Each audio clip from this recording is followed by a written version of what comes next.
Anything you say into this will reach hundreds of thousands of people. Do anything you want with it. Have fun. Pee is stored in the— After being inspired by other YouTube people for being more honest with their lives and struggles, I decided to slap my own mental health problems on the table for everyone to see. Look at it all. Gross. Help me. I'm not secretive about stuff like this, but I also don't really talk as openly as I want to about it because I never feel like anyone wants to pay attention to me and my dumb problems. You know who else has problems? Those turtles who eat plastic bags. Those guys got a lot of problems to deal with. Like breathing. I'm just a shy, quiet, anxious introvert. If you can't identify as that type of person, you're probably sick of people saying it all the time. And I can't blame you. It's pretty common to see people talking about anxiety and being awkward and, you know, crippling depression. As much as I like those types of jokes because they're relatable and can be used as a dark coping mechanism to hide the self-destroying thoughts that tear you up from the inside, I also don't want people to forget what the base of anxiety really is. One thing to clear up, I've had experiences where anxiety is confused with narcissism, which, no. I'm sorry, you couldn't be more wrong about anything. Ever. Is this a hamster? Still not as wrong as that guy. Narcissism is when you're overly full of yourself and cocky and think everyone loves you. Anxiety is related to an unbalance in your mind about your ability to cope with things, which creates an intense amount of stress and worry. Yay! There's a lot of different forms anxiety can come in, and for me, I'm struggling with social anxiety, which means I hate myself and think everyone hates me too. Woo! Ha! Ugh. There's an old Greek myth about this dude Narcissus who falls in love with his own reflection and dies alone staring at it. If he had a brother social anxietus, that guy would probably have a panic attack at the thought of people looking at him, internally die at the sight of his reflection, and then blame himself for dying. I've seen people misunderstand anxiety like, oh, do you think everyone's looking at you all the time? Get over yourself, would ya? When it's actually, oh no, I don't think everyone is looking at me because I'm great. I think they're severely judging me because they secretly think I'm more worthless than a dead clam. Even though I have no proof that's what they're thinking, and they've treated me very nicely ever since I met them. I just have a hunch. Not many things bothered me as a kid. When you're like 7, the biggest things going on in your universe are staying up past 10 p.m. and trying to convince your parents to buy you mechanical pencils. Even though I was blissfully oblivious to a lot of things, I still subconsciously knew there was something different. This weird nervousness followed me everywhere. It wasn't intense 24/7, but for example, say when I had to go to the bathroom, I would feel like people were watching me through the cracks in the doors and little marks in the ceiling, like eyes were always on me. Even though I was old enough to know that wasn't realistic at all, the feeling doesn't just go away, which is almost worse because then you feel like you're going crazy in your own head. But at the time, I just thought everyone had paranoid thoughts. You're saying you don't ever worry that everyone on the bus hates you because your backpack is too blue? Huh. Weird. Pass me that red marker. The constant uneasiness never fully goes away, even though I wasn't really conscious of having it in the first place. Once in my senior year of high school, I was in my English class, and we were all discussing something about how men and women are different, and sexism, and that fun topic. There were a lot of good points brought up, and I wanted to contribute, so I raised my hand, and almost immediately started shaking. My palms were sweaty, knees weak, arms heavy, vomit on my sweater already, mom spaghetti, Why? I'm consenting to participation here. No one's holding my hands up against my will. Why do I all of a sudden feel like I want to crawl into a ravine and eat rocks alone in the dark? Jaiden? Well, statements backed up by facts aren't inherently sexist. So, on average, men are generically built stronger than women, which isn't sexist, just a general fact. But saying all women are weaker than men is sexist.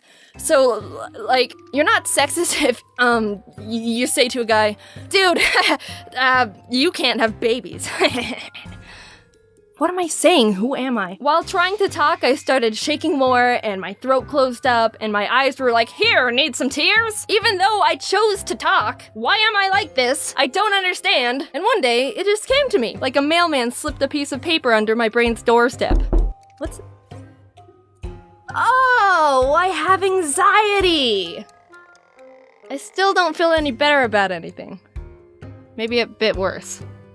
Can I return this, please? When I went to college, I was finally on my own, which meant I was thinking on my own. And I realized, wait a second, I'm not happy, and I hate myself. That's for me. Low self-esteem? Oh, and depression? Eating disorders? Alright, what company got a hold of my address? I don't want this junk mail. Take me off the list! Stop! And bada bing bada boom, the recipe was complete for a sadness cake. That's me. I've known about all of this for a while, and actually, people struggling with mental illness are generally aware of it. A lot of the time they know something's wrong, but succumbing to the fact that you're not okay is really scary, and you feel even more hopeless. Like in cartoons when a wife is like, "Honey, I think we're lost. Let's get directions." "I don't need no directions. I know where I'm going." "The kids are hungry, Ronald, and we should have been at the store 3 days ago." I've got it under control." "Darling." You're right. We're lost. I'm hopeless. There's science to back up that if you frame it as, "I am depressed," instead of "I have depression," then you're more likely to stay depressed. Realizing you're struggling is hard, and when you come face to face with the realization that you're not okay, you feel even more lost than ever. Like, how the frick am I supposed to get off this island? Also, how did I get here? Why did no one prepare me for this? Was there an emergency island escape class I missed or something? Some floaties would be nice.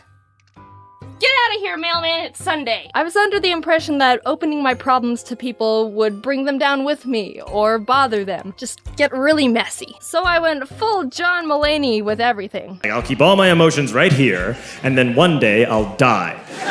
I was just a ticking time bomb, which surprisingly didn't make anything better. Eventually, it got so intense and stressful.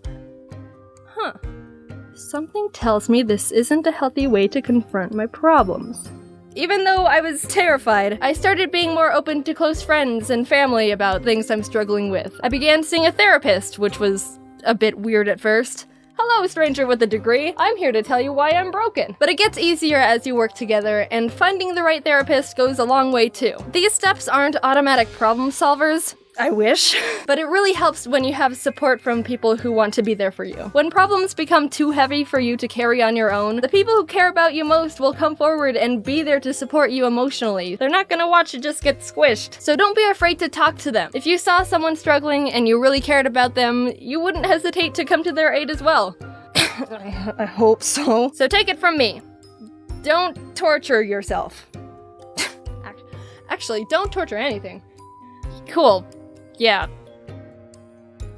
That last scene got a bit weird. It was supposed to be like an analogy for stretching yourself thin with stress and I don't know, forget about it. Mental health is super important, and I'm probably not the best person to talk about happiness, but I interpret it as a skill you learn about and get better at over time. Like, it's gonna take a lot of trial and error to understand what keeps you afloat, but you can use everything you gather as you go as data to keep adapting, whether it's good or bad. Take everything I say with a grain of salt. I'm trying to figure out stuff at the same time too. Thank you for all the support as of recently. It doesn't go unnoticed, and I've been super appreciative of everything. I had an amazing time at VidCon, meeting so many people who watch the videos and getting to hang out with a bunch of awesome YouTube creators. I've been feeling good lately, and it's been a while since I could say that honestly. I'm just breathing it in as much as I can and acknowledging how good it feels to feel good.